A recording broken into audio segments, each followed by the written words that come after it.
Hiding Baby Moses is a retelling of a very well-known Bible story.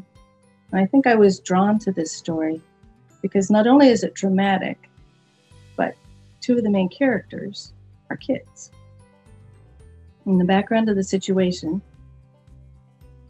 is that old story of fear of the other.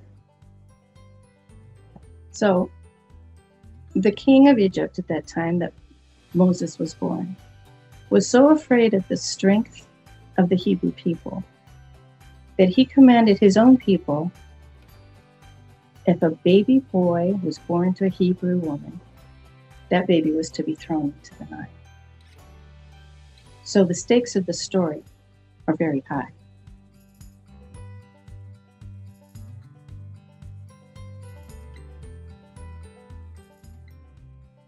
I hope my retelling makes this Old Testament account fresh for readers.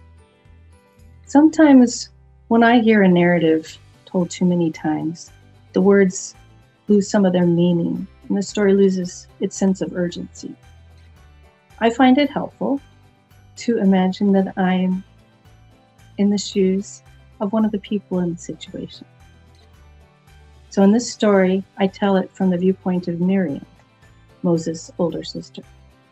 Because imagine how you would feel if it was your baby brother, your tiny baby brother who's barely 3 months old, was in such terrible danger. And I hope telling it from Miriam's viewpoint will bring an added emotional dimension to the story.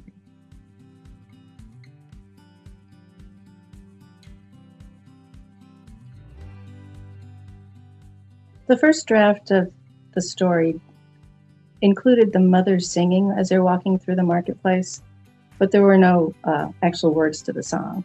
And several drafts later, I added a verse from the Old Testament about God's protection. So that's basically the song that she's singing.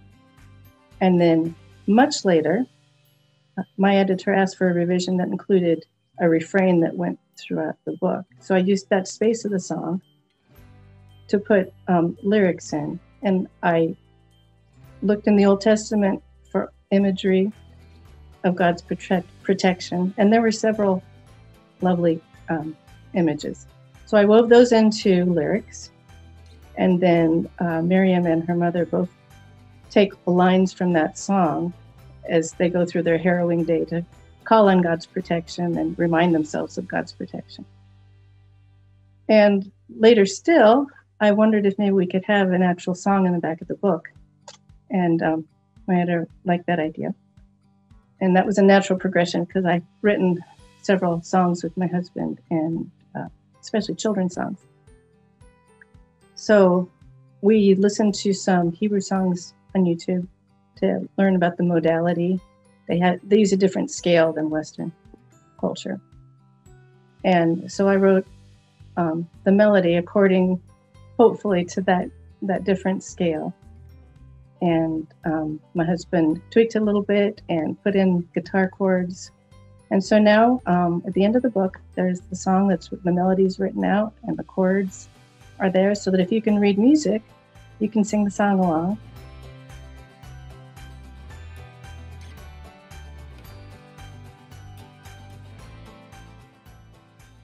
I would like readers to take away from Hiding Baby Moses the knowledge that no matter your age, no matter how small you are, no matter how powerless you feel, you can make a difference in the world.